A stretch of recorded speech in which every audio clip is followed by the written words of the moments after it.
प्रयागराज का कुंभ बहुत इस समय बहुत सालों बाद लगा है। ये कुंभ में तमाम दूर दराज से जो है देखा जाए तो तपोस्थली भूमि से नागा साधु एक एक करके तपस्वी लोग पहुंच रहे हैं और उसका क्या जिक्र है, क्या इतिहास से हम बात करेंगे। राधे राधे। जगन्नाथ पांडे जी। गाजीपुर रेंगा।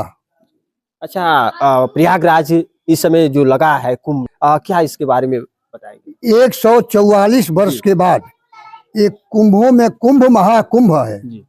और बड़े धर्मात्मा जोगीराज महाराज, जिनको आप मुख्यमंत्री कह रहे हैं, जोगीराज जी महाराज जी। वो जो है इतना परिश्रम किए हैं, इतना लोगों का सहयोग लिए हैं और अपना सहयोग दिए हैं, जिसे कुंभ का मेला जो है आज एक ऐतिहासिक मेला लग रहा हुआ है। तो 14 रत्न जब निकले तो उसी रत्नों में से एक अमृत भी निकला। श्री अर्थात लक्ष्मी जी निकली। श्री मणि, जिसको सदाजित मणि चुरा ले गए थे। श्री मणि रंभा, रंभा सची है, देवांगना है। श्रीमती रंभा बारुणी, बारुणी माने जहर। अमीय, अमीय माने अमृत। श्रीमती रंभा बारुणी अमीय। शंख, ये जो शंख हम लोग बजाते हैं, आप धुन सुनते हैं, वो शंख जो है देवता है, रत्न है, उनका रोज पूजा होना चाहिए। श्रीमती रंभा बारुणी अमीय शंख गजराज। हाथी भी समुद्र मंथन में ही निकला है, जो आज इतिहास बताता है, धर्म बताता है कि इंद्र भगवान के पास है। ऐरावत हाथी उसका नाम है। श्रीमती रंभा बारुणी अमीय शंख गजराज कल्पद्रुम, जो कल्प वृक्ष आप देखते हैं, आज इलाहाबाद में कुंभ का दर्शन करने के लोग जाते हैं तो वहां भी कल्प वृक्ष का दर्शन करेंगे। कल्प वृक्ष की विशेषता जानते हैं, बता दूं। कल्प वृक्ष के नीचे जाइएगा, कहिएगा कि हे महाराज मेरी ये मनोकामना पूरी हो जाए, तो वो मनोकामना पूरी हो जाएगी। ये कल्प वृक्ष की महत्ता है, वो भी रत्न है। श्रीमती रंभा बारुणी कल्प कल्पद्रुम। शशि चंद्रमा, आप यही किसी से पूछते हैं कि चांद को मामा क्यों कहते हैं, हम लोग जीवन भर चंदा मामा चंदा मामा कहते हैं। चंदा मामा भी एक रत्न है जो समुद्र मंथन में निकाले गए हैं। श्रीमती रंभा बारुणी कल्पद्रुम। शशि धेनु, जो कामधेनु गाय हैं, वो भी समुद्र के मंथन से ही निकली है। धनु, जो शिव जी का पिनाक है, जिसको भगवान ने अपने हाथों से तोड़ा था, वो शिव जी का पिनाक भी समुद्र मंथन से ही निकला है।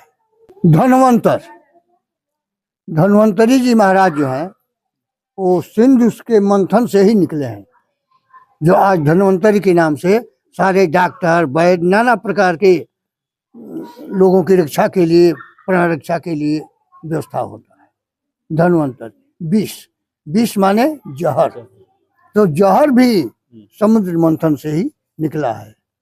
विष। बाज, बाज माने घोड़ा, घोड़ा भी वहीं से निकला है। ये 14 रत्न निकले हैं। 14 रत्नों में जब मंथन होने लगा तो देवता और राक्षस दोनों कहे कि हम लेंगे अमृत, हम लेंगे अमृत। तो नारद जी बड़े सुलझाने वाले थे। लोग तो कहते हैं कि नारद बाबा झगड़ा लगाते हैं, ऐसी बात नहीं है। नारद बाबा उलझे को सुलझा देने वाले हैं। फिर नारद बाबा बिटोर के पंचायत किए, तो देखिए ये बांटने वाला जहर जो है बाद में बांटा जाएगा, घबराइए मत, और पहले अमृत बांटिए।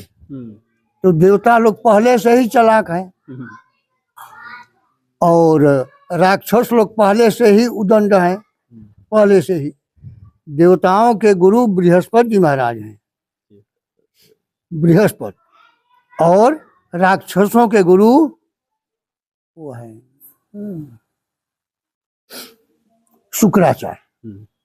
शुक्राचार्य तो दोनों को इकट्ठा किए, आपस में सुलह किए, सब लोग बैठ जाइए, देवता लोग बैठ जाइए, थोड़ा थोड़ा अमृत सबको बांटना है, बाई पॉलिसी। सबको बांटना है, सबको बांटना है, आप लोग लाइन से बन जाइए, किसी को ज्यादा दे दिया जाएगा तो कम, किसी को कम पड़ जाएगा, हम लोग ऐसा नहीं करेंगे। नारद की बाई पॉलिसी। तो देवता लोग बैठ गए। एक चालाक थे राहु महाराज, नौ ग्रह है ना, तो राहु महाराज सोचे कि बाद में होगा, क्या होगा नहीं होगा, चलो इन्हीं लोगों के प्रति हमें बढ़ जाते हैं। 5 बैठ गए। इधर जो है अमृत परोसा जा रहा है, परोसता जा रहा है, तब तक राहु जो है झटके में पी गए। अच्छा, पी गए, यहाँ तक आया नटई तक। अच्छा, तब तक भगवान का चक्षु दर्शन नटैया काट दिया। तो एक राहु थे, 2 राहु हो गए, राहु और केतु, तो 9 हो गया। और अमृत बांटने वाला कौन था? लक्ष्मी। विष्णु की पत्नी लक्ष्मी जो है, श्रीमद रंभा बारुणी अमी शंख गजराज, कल्प ध्रुव ससिधेनु धनु धन्वंतरि विश्वाज, ये 14 में से लक्ष्मी जी भी निकले हैं। इसलिए लक्ष्मी हमारी दीदिया हो गई, और चंद्रा वो भाई है तो मामा हो। तब वो लक्ष्मी जी स्वरूप बना करके, अपना स्वरूप है लक्ष्मी है तो फिर क्या, लेकर के घड़ा चली और भग चली। देवताओं को घड़ा अमृत दे दिया गया और वो भग चली। तो प्रयागराज में घड़ा को रखा गया है, पूरी व्यवस्था के साथ रखा गया। इसलिए यहाँ कुंभ लगता है। 4 जगह साल भर में कुंभ लगता है, नासिक, उज्जैन, हरिद्वार और प्रयागराज। तो इस चारों जगह समय से कुंभ लगता है और उसी कुंभ की पूजा होती है। आज इलाहाबाद में, प्रयागराज में महाकुंभ लगा हुआ है और 100% जोगीराज महाराज जो है उसकी व्यवस्था कर दी है। जिसे यह जानकारी मिलता है, प्रमाणित ये आता है कि 144 वर्षों के बाद जो ये कुंभ लगा है, इस कुंभ आज तक ले कोई जो है, अभी तक जो भी लोग हैं ऐसा कुंभ में नहीं सम्मिलित हुए हैं, लेकिन पहली बार ये कुंभ लगा है और एक भाग्य की बात है कि लोग उसमें शरीक हो रहे हैं। ये कहा जाता है कि जब अमृत, उस समय जब असुर और देवताओं के बीच जब झड़प हुई थी, उसी समय जो है अमृत घड़े से जो है छटका था, तो एक बूंद यहाँ गिरा था, जो आज उस भूमि को प्रयागराज कहते हैं। और वही एक मान्यता है कि आज वहीं लोग जाते हैं, और ये कहा जाता है कि वहां अगर लोग पहुंचते हैं, वहां स्नान करते हैं, तो कहीं ना कहीं उनको एक अमृत, एक ऐसा प्याला मिल जाता है कि भगवान का साक्षात वो मोक्ष की प्राप्त कर जाते हैं। तो ये मान्यता है, एक अहोभाग्य है जी। कुंभ के मेले में जोगी बाबा जो हैं जी, पूरे विश्व को जी आमंत्रित किए हैं। जी। अभी तो ये आंकड़ा है कि 45 करोड़ नहीं, 100 करोड़ वहाँ जनता के लिए जी। जोगी बाबा पूरे देशों को, एशिया खंड को सादर पूर्वक आह्वान किए हैं। सभी लोग आ रहे हैं, आएंगे। 1 महीना मेला लगेगा। अच्छा, एक मंत्र हम चाहेंगे अगर आपके द्वारा। नाहम बसामि वैकुंठे योगिने हृदयेन च मम भक्ताः यत्र गायन्ति तत्र तिष्ठामि नारद। एक बार नारद जी सोचे कि थोड़ा विष्णु जी का दर्शन कर लें। सुबह सुबह उठे, नित्य कर्म के बाद, तो चल दिए। चलते चलते चलते चलते चलते चलते शाम हो गया। अब सूर्यास्त के लिए नारद जी देख रहे हैं कि अब तो सूर्यास्त होने जाना है, और थक भी तो गए थे, बैठ गए। अब भगवान विष्णु सोचे कि तो नारद जैसा भक्त और थक गया और मैंने उसको दर्शन नहीं दिया, अब दर्शन देना है। तो जहाँ चाहे वहाँ भगवान है। भगवान आए, नारद जी कुछ दूर से भगवान, तो नारद जी उठ करके खड़े हो गए, जान आ गया उनको। अरे विष्णु भगवान तो लोग दिखाई देती है। गए, दौड़े दौड़े साष्टांग किए, कहे कि प्रभु हम सुबह से ही आपका दर्शन करना चाहते थे और मैं थक गया हूँ, अब मेरे शरीर में कोई बल विवेक नहीं रह गया है। इतना लेट आप क्यों किए? थोड़ा हमको मोबाइल नंबर दे दीजिए। मोबाइल नंबर दीजिएगा तो मैं पता लगा लूंगा।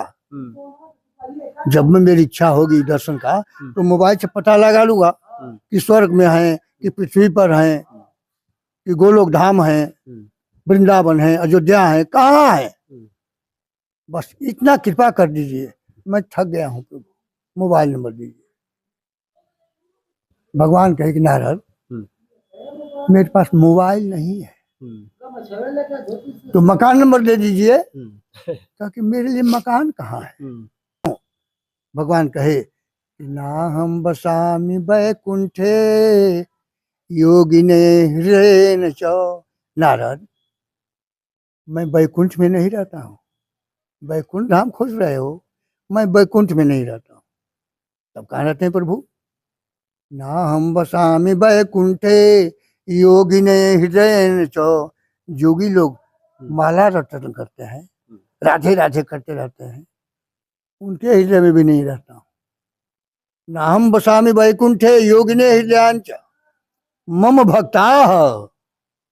मेरे भक्त जहाँ मेरा गुणगान करते हैं, राधे राधे राधे राधे, तत्र तिष्ठामि नारद, मैं वहीं वास करता हूँ, मैं भक्तों के हृदय में वास करता हूँ। बोलिए नारद भगवान की जय।